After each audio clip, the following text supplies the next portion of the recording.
ये है दिल्ली दर्पण। सरकार हाय हाय दिल्ली सरकार हाय हाय प्रधानमंत्री हाय। हमारी परीक्षा न ले सरकार। हम बहुत ताकतवर के लोग हैं, ताकतवर है, हमारे पास लठ भी है, डंडा भी है और झंडा भी है। तो ये कुछ नहीं है, सिर्फ ड्रामा है। ये सही तरीके से सरकार सुन ले, समझ ले, ज्यादा अच्छा है। हल्के में ना ले ऑटो टैक्सी वालों को। और आप तो वक्त बदल दिया, राज बदल दिया, दिल्ली का शासन बदल के बीजेपी की झोली के अंदर डाल दिया ना ऑटो टैक्सी वालों ने। ने बार बार बदली है। आगे हमें सरकार अगर बदलवाने का मौका देगी तो हम सरकार को फिर से बदलना चाहते हैं। तैयारी है, बहुत बड़ा आंदोलन होगा और पूरे देश में होगा। ऐसा चक्का जाम होगा कि सरकार सोचा भी नहीं होगा। केंद्र सरकार भी और दिल्ली सरकार भी। टैक्सी बंद करो, बंद करो, बंद करो, टैक्सी बंद करो, बंद करो, बंद करो। सरकार अगर टकराव चाहती है तो हम टकराव करने के लिए सड़कों पर तैयार हैं। ये देश की सबसे बड़ी। नमस्कार, जय हिंद। आप देख रहे हैं दिल्ली दर्पण टीवी। दर्शकों, मेरी मौजूदगी इस वक्त पंजाबी बाग में है और यहाँ पर आज जैसा कि पहले से प्रस्तावित भी था कि 29 तारीख को दिल्ली के जितने भी ऑटो और इसके अलावा अन्य जो ट्रांसपोर्ट के संगठन है वो मिलकर एक बड़ा प्रोटेस्ट करेंगे और आज यहाँ पर प्रोटेस्ट हो भी रहा है। मैं कहूँगा उधर अगर तस्वीर दिखाएंगे तो आपकी जहाँ तक नजर जाएगी सिर्फ और सिर्फ आपको अधिकतर मात्रा में आपको ऑटो चालक जो दिखाई देंगे, क्योंकि दिल्ली की सड़कों पर पिछले कई दिनों से एक मांग है कि रैपिडो को ना चलने दिया जाए। रैपिडो के माध्यम से जो बाइक सर्विस है उनको ना चलने दिया जाए। और हम कई बार आपको दिखा भी चुके हैं कि कैसे दिल्ली के तमाम हिस्सों में ऑटो स्टैंड को कार स्टैंड या ई रिक्शा स्टैंड बना दिया गया है। तो इन तमाम मुद्दों को लेकर यहाँ पर प्रोटेस्ट किया जा रहा है। सर, आपका शुभ नाम? मेरा नाम राजेंद्र सोनी है। मैं भारतीय मजदूर संघ, देश की सबसे बड़ी सेंट्रल ट्रेड यूनियन है। 55,000 देश के अंदर वर्ल्ड में यूनियन चल रही है, उसकी जो इकाई है ट्रांसपोर्ट यूनियन दिल्ली की, मैं उसका महामंत्री हूँ। जी, आज जो यहाँ पर ये प्रोटेस्ट रखा गया है, क्या इसके मुद्दे हैं? क्यों आपको सड़कों पर उतरना पड़ा आज? देखो, कहीं ना कहीं हम ये बात मानते हैं, सरकारें आती हैं और चली जाती हैं, इनकी तरफ कोई ध्यान नहीं दे रहा। जी। चाहे वो पिछली सरकार भी होए, चाहे ये वाली सरकार भी आ गई होए, और इनकी तरफ कोई ध्यान नहीं दे रहा। हमारा ये कहने का मतलब है, भारतीय मजदूर संघ की यूनियन होगा। आज जो ऑल इंडिया ट्रांसपोर्ट कांग्रेस ने मीटिंग बुलाई है यहाँ पे, तो आज इनके पास 90 लाख ट्रक हैं, ठीक है, और 55,000 भारतीय मजदूर संघ की यूनियन चल रही है देश भर के अंदर। ताकत तो बनती है ना जी। तो हम सरकार को चेता रहे हैं भाई। एक तो हमारी जो पर्सनल मांगे हैं इनकी ऑटो रिक्शा टैक्सी की, मैं उनकी बात करूंगा। एक तो क्या नाम है, ये माननीय सुप्रीम कोर्ट का ऑर्डर आ गया भाई, ये मोनोन ट्रांसपोर्ट नहीं चलेगा। ये प्राइवेट नंबरों पे ना इनके पास फिटनेस है, ना इनके पास परमिट है, चलाए जा रहे हैं, चलाए जा रहे हैं। और दूसरा मुद्दा जो है, अदर स्टेट की टैक्सियां जो दिल्ली के अंदर चल रही हैं, हमारे लोगों का बिजनेस खत्म कर दिया इन्होंने। पॉइंट से पॉइंट चलाती है, देखा होगा आपने, हरियाणा नंबर, यूपी नंबर। तीसरा मुद्दा है जुगाड़ू रिक्शा, जो संभल कर करके चलाए जा रहे हैं, आप भी दिखाते हो खबरों में। और बाकी का मुद्दा, जो चौथा मुद्दा था, भारतीय मजदूर संघ की मांग के ऊपर बीजेपी ने अपने संकल्प पत्र के अंदर जारी करा था, इनका एक कल्याण बोर्ड बनेगा, ठीक है, कल्याण बोर्ड। हाँ, 10 लाख रुपए का रोड एक्सीडेंट, भगवान ना करे किसी की डेथ हो जाएगी तो उसको मिलेगा। 5 लाख रुपए का वो मिलेगा रो बीमा। और ये बच्चों की कॉलेज मिलेगी, इनकी लड़कियों के लिए, इनके बच्चों के लिए अच्छा वेलफेयर बोर्ड बनना था, कल्याण बोर्ड। तो हम ये कह रहे हैं भाई, क्या नाम है, आपने व्यापारियों को बनाया, हम आपको धन्यवाद करते हैं, उनको हमें कोई दिक्कत नहीं है। मगर साथ साथ ये बताओ, आप बीजेपी को हम लोगों ने सपोर्ट करी, दिल्ली के अंदर तख्त बदल दिया, राज बदल दिया, दिल्ली का शासन बदल के बीजेपी की झोली के अंदर डाल दिया ना ऑटो टैक्सी वालों ने। जी बिल्कुल जी। ठीक है जी, आप कल्याण बोर्ड लागू करो, जो जो आपने कहा था। मैं वीरेंद्र सचदेवा जी की बात करूंगा, उन्होंने ये कहा था, कोई ऑटो रिक्शा टैक्सी वालों की इतनी बड़ी मांगे नहीं है, कोई तारे तोड़ के नहीं लाने। अब हम ये कह रहे हैं उनको, भैया आप तारे तोड़ के तो नहीं लाने ना, आप रेखा गुप्ता जी से कहिए इनकी मांगे पूरी करें। जी। तो यही हमारी मांग है भारतीय मजदूर संघ की। सरकार से हमारा कोई टकराव नहीं है। सरकार अगर टकराव चाहती है तो हम टकराव करने के लिए सड़कों पर तैयार हैं। ये देश की सबसे बड़ी यूनियन है, भारतीय मजदूर संघ के लोग हैं, और हम नहीं चाहते दिल्ली की परिवहन व्यवस्था चौपट कर दें। नहीं, अगर सरकार की अगर मंशा है हमारे को सड़कों पे उतारने के लिए, उतार दे। अभी क्या है, ये एक पिक्चर नहीं है, ये नंबरिंग है। अभी मेन मेन लोगों को, यूनियनों को बुलाया है। आज देखो मेरी बात सुनो, हमारे भारतीय मजदूर संघ के कार्यकर्ता 300 ऑटो वाले आए थे सवेरे, ठीक है। अगर हम पूरी दिल्ली को इकट्ठा करते या चक्का जाम करते, उस समय हम दिखा देते ताकत। ताकत देख, आप 2000 क्या नाम है 13 की वीडियो निकाल लो हमारी भारतीय मजदूर संघ। हमने तो दिल्ली के अंदर 3 दिन का चक्का जाम करा केजरीवाल सरकार के खिलाफ। हमारी परीक्षा न ले सरकार। हम बहुत ताकतवर के लोग हैं, ताकतवर है, हमारे पास लठ भी है, डंडा भी है और झंडा भी है।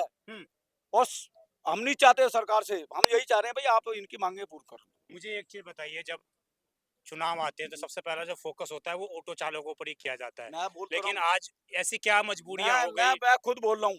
भारतीय मजदूर संघ एक आरएसएस का संगठन है, मैं बताऊं आपको क्लियर। जी। भारतीय मजदूर संघ की विचारधाराओं की सरकार है ये। हम्म। हमने सत्ता चेंज करी थी दिल्ली के अंदर, दिल्ली के अंदर लोग तंग थे और केजरीवाल सरकार किसी यूनियन को नहीं बुलाती थी। वो भी नहीं बुलाता था। 10-11 साल उसने शासन करा, एक भी यूनियन वालों के साथ मीटिंग नहीं करता था। दूसरा ये आ गए, देखिए भाई, मैं ऑटो अरे वाले के दम पे सरकार देखो चला मेरी रहा बात सुनो, वो ऑटो वालों के दम पे बनाई दो, चेंज तो होगी ना गवर्नमेंट। हूँ। कोई भी सरकार सत्ता में आ जाए, अब ये पता चल गया ये मजदूरों की हो ही नहीं सकती सरकारें। जी। चाहे मैं इनको भी कह रहा हूँ, रेखा गुप्ता सरकार को, उस समय बीजेपी के दफ्तर में धड़ाधड़ मीटिंगें लेते थे ये। क्या नाम है, वीरेंद्र सचदेवा जी, ऑटो वाले मेरे भाई हैं, ऑटो टैक्सी वाले मेरे भाई है, जो इनकी मांगे होगी मैं 15 मिनट के अंदर सरकार बनते ही हल करवा दूंगा। अब क्या बात, 3 महीने हो गए। 3 महीने हो गए। 4 अरे महीने हो गए, चौथा महीना चल रहा है। आज दिक्कत क्या आ रही है, सरकार के चेहरे बदल गए, सरकार वही है, सिस्टम वही है। सिस्टम वही है। इतने मतलब हम 11-12 सालों के अंदर हमारे रोजगार खा गए ये लोग। रोजगार खाने के बाद कोई सुन के राजी नहीं है, कोई सुनवाई नहीं है, अंधा राज हो गया, अंधा कानून। अब हमारे पास कोई रास्ता नहीं है, सड़कों पे उतरने के अलावा कोई हमारे पास रास्ता नहीं है। अगर वो ट्रक, ऑल इंडिया जो ट्रांसपोर्ट ट्रकों वाली है, अगर उनके पास 90 लाख ट्रक हैं, अच्छी मजबूत यूनियन है, हमारे पास भी है ना, 55,000 यूनियन है पूरे देश भर के अंदर। जी। हम किसी से कमजोर नहीं है। मैं आपसे ये पूछना चाहूंगा, अभी हाल ही फिलहाल में एक नियम आया है कि 1 जुलाई के बाद जो है, अभी 30 जून के बाद लोगों को दिया नहीं जाएगा, पेट्रोल डीजल नहीं दिया जाएगा, जो 10 साल 15 साल पुराने हैं। तो ट्रक की आपने बात की, तो बड़े स्तर पर इफेक्ट होंगे वो चीजें। देखो मेरी बात सुनो, ये दिल्ली का दुर्भाग्य है। हरीश सबारवाल जी के नेतृत्व में आज ये सारे इकट्ठे हो गए, ठीक है, वो आदमी काम करने वाला है। अब आपने ये बात बहुत बड़ी कही है, अभी इन्होंने एक तुकलकी फरमान जारी कर दिया था, ऑटो 10 साल चलेंगे। उसका विरोध सबसे पहले मैंने करा और रुकवाया भी जी। 15 साल तक। अब इन्होंने ये कह दिया डीजल नहीं मिलेगा, पेट्रोल नहीं मिलेगा और कोई ट्रक नहीं आएगा, कोई वो नहीं आएगा, जो नहीं लगेगा ये नहीं। ये कहाँ के कानून है? आप इनसे ये पूछो, कभी मिले परिवहन मंत्री जी, आप ये बताओ, गाड़ियां आपने जो कंपनियों ने दी, क्या 5 साल के लिए दी थी, 10 साल के लिए दी थी? उनका तो पैसा तुम मिट्टी करवा रहे हो दिल्ली के अंदर। ऐसा नहीं चलता शासन। हम भी तो इसके खिलाफ कोई आप लोग बड़ा प्लान हाँ बना रहे हैं? बिल्कुल बिल्कुल हो रहा है, बातचीत भी हो रही है सारी। आज ये प्लान ही तो था। आज कम से कम 60 यूनियन इकट्ठी हुई हैं दिल्ली के अंदर, 60। और हम लोगों ने ये नहीं देखा, खास करके तो मैं अपनी बात कहूंगा, हमारे विचारधाराओं की सरकार है भारतीय मजदूर संघ की, मगर हम ये नहीं देख रहे। हमारे लिए पहले रोजगार है। सरकार वही है जो हमारे हित की बात करेगी, ड्राइवरों के, मालिकों की, ड्राइवरों के हक में। अब इनके साथ हमारा संघर्ष चलेगा, चाहे वो, इनको हमने चेतावनी भी दे दी है। 18 तारीख को हम लोगों ने धरना भी करा था राजघाट पे, सचिवालय पे। ये सरकार ऐसी है, मैं बता दूं आपको जी, इसका ये हम हमारे को समझ में नहीं आ रही इस सरकार की। अगर ये समझ रही है ना हमारी ताकत कमजोर है, ये अपने दिमाग में से भ्रम निकाल दे। और हम फिर दिक्कत कहाँ आ रही है, जब सरकार भी आपकी, आपके विचारधाराओं पे देखो, सरकार मैं है, विचारधारा तो फिर की- सिस्टम मैंने में क्या दिक्कत कहाँ आ रही है? चेहरा बदल गया, चेहरा बदल गया और इनकी नीयत नहीं है काम करने की। एक बात बताओ ना, रामलीला ग्राउंड के अंदर शपथ ग्रहण हुआ रेखा गुप्ता जी का। रेखा गुप्ता जी का जब शपथ ग्रहण हुआ, प्रधानमंत्री जी ने ये कहा मुझे ऑटो वालों से मिलना है। ऑटो वालों में कौन कौन थे? ये बैठे, एक लेडीज थी, चार लोगों ने प्रधानमंत्री से मिले। प्रधानमंत्री ने बहुत बड़ी अच्छी बातें करी। ये आप सीख दे रहे हो मोदी जी के नाम की, इनको तबाह कर रहे हो दिल्ली के अंदर। एक तरफ देश का प्रधानमंत्री गरीबों से मिलता है रामलीला ग्राउंड के अंदर, और आप क्या नाम है, गरीबों को कुचलने के लिए तैयार बैठी हो रेखा गुप्ता सरकार। क्यों नहीं मानती इनकी बातें? क्या मजबूरी है आपकी, बताओ ना। सुन नहीं रही है, कोई मीटिंग नहीं ले रही है। बात ये आ रही है सारी की सारी, मैं बताऊं, ये आंदोलन मांग रही है सरकार और कुछ नहीं है। प्रोटेस्ट, बड़ा प्रदर्शन तैयारी है। आप कह रहे हैं कि मिल नहीं रही है, मतलब कि आप लोग गए थे मिलने क्या? सर हमारे तरफ से, हमारे यूनियन से कम 20 लेटर रेखा गुप्ता जी के पास चला गया है। जा चुके हैं आप? जा चुके हैं, लेकिन उसका कोई जवाब नहीं आ रहा। जी। बीजेपी कार्यालय दिल्ली पे हम लोग वहाँ सचदेवा जी के पास हम लोग 3 बार गए हैं वहाँ पे मीटिंग के लिए। सचदेवा जी हमारे से नहीं मिले। और जब ये इलेक्शन से पहले सचदेवा जी हम लोगों को बुला बुला करके मीटिंग रोज कर रहे थे। आप ही हो, जो भी हो, आप ही हो। और प्रधानमंत्री जी से मैं मिला हूँ, जिस दिन शपथ ग्रहण था उस दिन मेरे रामलीला ग्राउंड में मैं मिला हूँ। और प्रधानमंत्री जी ने बोला कि आप लोगों के वजह से हमारी सरकार आई है 27 साल के बाद। आपने प्रचार पहुंचाया है। जी। और हम लोगों ने 4 महीने ऑटो टैक्सी वाले ने बैनर पोस्टर कितनी मेहनत करी है, धूप छांव बारिश सबको त्याग करके, और इनको हमने कामयाब बनाया और सरकार बना दिया। आज हमें जो ये ऐसे फेंक रहे हैं जैसे चाय में मक्खी गिर जाती है ना, उठा के फेंक देते हैं, ऐसे फेंक रहे हैं। सरकार सुनने के लिए तैयार नहीं है। सचदेवा जी मीटिंग लेने के लिए तैयार नहीं है। तो जब सचदेवा जी, सरकार सही थी। कोई सरकार ही हमारे लिए नहीं है। जो हमारे सरकार काम करेगी वही हमारे लिए सरकार है। जब हमारे लिए काम ही नहीं कोई कर रही है, नहीं पिछली सरकार ने करी ना क्यों गई फिर वो? हाँ। पुरानी सरकार अगर सही थी फिर वो चली क्यों गई? और ये अच्छा, आप लोगों का एक रैपिडो का मुद्दा भी चलता है कि रैपिडो बंद होनी चाहिए, जो ये बाइक पर नहीं, रैपिडो बंद हो या ना हो, मोटर बाइक टैक्सी के रूप में जो चल रही है वो बंद होनी चाहिए, जो प्राइवेट रूप में चल रही है। अदर तो स्टेट 5 की या जो 6 रुपए टैक्सियां किलोमीटर चल रही है, टैक्स हम दे रहे हैं, पैसे हम दे रहे हैं, और अदर स्टेट की टैक्सियां आ रही है पॉइंट टू पॉइंट सवारी उठा करके कमा के जा रही है। ये क्या मतलब है? सरकार इसमें क्यों नहीं रोक लगा रही है? भाई जिस स्टेट में जो टैक्स देता है उसी स्टेट में कमाएगा ना। दूसरे स्टेट में क्यों आ रहे हैं? वो दिल्ली में आ रहे हैं। देखो यूपी, हरियाणा, बम्बई, महाराष्ट्र, गुजरात, हर जगह की गाड़ियां दिल्ली में चल रही है, पॉइंट टू पॉइंट सवारी उठा रही है। सरकार को एक्शन ही नहीं ले रही है, कोई काम ही नहीं कर रही है। हम मांग कर रहे हैं जिसको रोको, इनको रोको, इनको रोको। अगर ये चीजें सुनी नहीं नहीं सुन रही है सरकार आपकी, तो बड़ा आंदोलन होगा। 100 दिन हो गए हैं, तो क्या तैयारी है आप लोगों पूरी तैयारी है, बहुत बड़ा आंदोलन होगा और पूरे देश में होगा। ऐसा चक्का जाम होगा कि सरकार सोचा भी नहीं होगा। केंद्र सरकार भी और दिल्ली सरकार भी। जी। पूरे देश में चक्का जाम होगा और सारा ठप हो जाएगा। सारा व्यवस्था ठप हो जाएगा। ये ऐसी हम हैं, दूसरे तबके के हम लोग हैं जो सरकार को टैक्स देते हैं ना, दूसरे क्लास में हम लोग हैं। और सारी व्यवस्था जो है ना ये ट्रांसपोर्ट ही करता है पूरे देश के अंदर में। और जिस दिन ट्रांसपोर्ट चक्का जाम हो गया ना उस दिन सरकार के पसीने उतर जाएंगे। आपका क्या नाम है सर? मोहम्मद आपका क्या नाम है?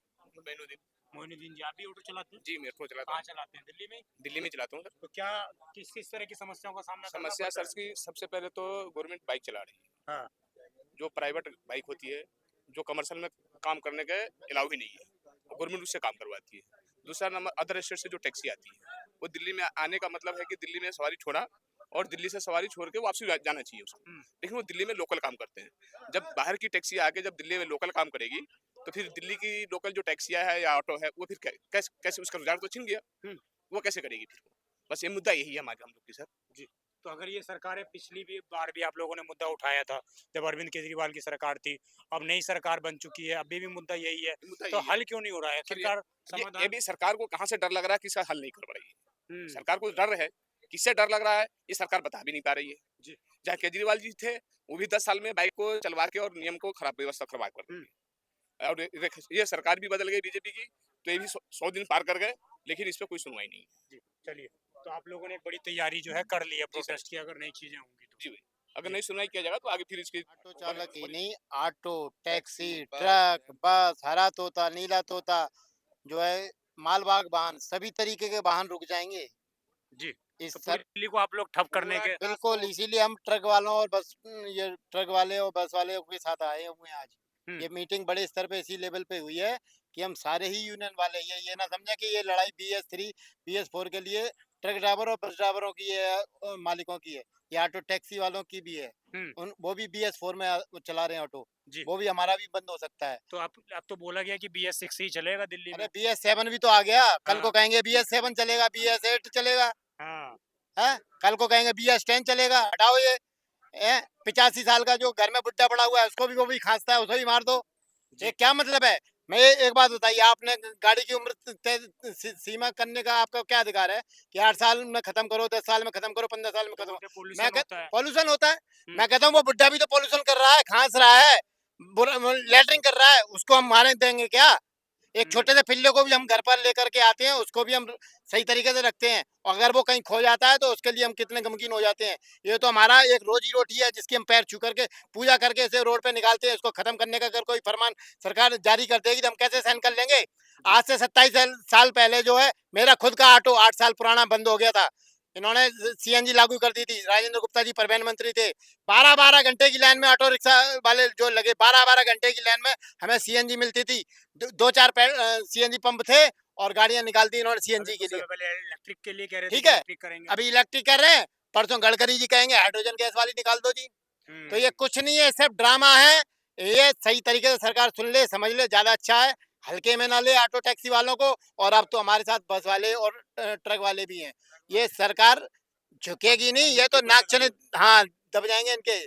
ये हल्के में ना ले बिल्कुल भी, ये ना समझे बिल्कुल। ये सोच रही है हम धीरे धीरे रेडी पटरी हटा देंगे, धीरे धीरे जो है झुग्गी वालों को हटा देंगे। बिल्कुल हटाओ, मगर उन्हें कोई ना कोई सुविधा भी दो। इस दिल्ली में रह रहे हैं, पुराने टाइम के रह रहे हैं, रेडी लगा रहे हैं, वो कल को क्या करेंगे? फिर वो चोरी चकारी करेंगे, डकैती डालेंगे, बदमाशी करेंगे। हम लोगों के भी साथ बार बार कुठाराघात होगा तो हम भी कोई ना कोई गलत कदम उठाएंगे। एक बात बताइए आप मुझे, छोटी सवारी यानी कि सिंगल सवारी मोटर बाइक के अंदर चली गई, और फ्री सवारी लेडीज जो है बस के अंदर चली गई, कुछ सवारियां मेट्रो के अंदर चली गई, ऑटो टैक्सी के अंदर कौन बैठेगा भाई? आप लोग लाइफलाइन हुआ करते थे एक जी, वक्त में। आज भी हैं और रहेंगे। ये अगर सरकार समझ ले, हल्के में ना ले, तरीके से समझ ले, हम सरकार के साथ हैं।